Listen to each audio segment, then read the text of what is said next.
এক নম্বরে তাকবীর দেওয়া, কি দেওয়া বলেন? তাকবীর দেওয়া। 2 নম্বরে সাদাকাতুল ফিতরা, এটা সুন্নত আদায় করা।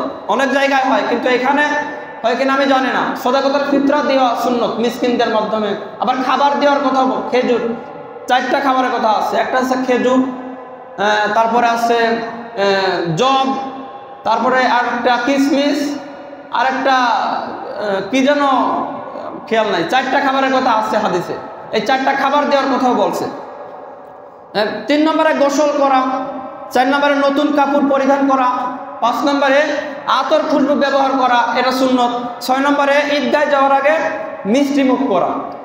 7 নম্বরে ওই যে বললাম যে এক রাস্তা দিয়ে যাওয়া, এটা যদি সম্ভব হয় আর এক রাস্তা দিয়ে। 4 নম্বরে 8 নম্বরে এটা তো আমাদের হবে না যে নারী শিশু সকলকে নিয়ে যাওয়া, শুধু আমরাই যাবো ইনশাল্লাহ, আমাদের তো এরকম পরিবেশ নাই।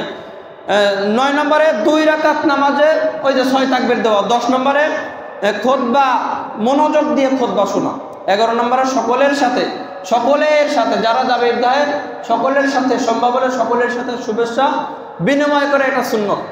আল্লাহ তাআলা যেন এই সুন্নতগুলো আমাদের সকলের জীবনের সাথে গেঁথে নেওয়ার তৌফিক দেয়। সকলে পড়ি আমিন। এই সুন্নতগুলো যেন আমরা সকলেই মানতে পারি। আল্লাহ তুমি তৌফিক দাও, সকলে পড়ি আমিন।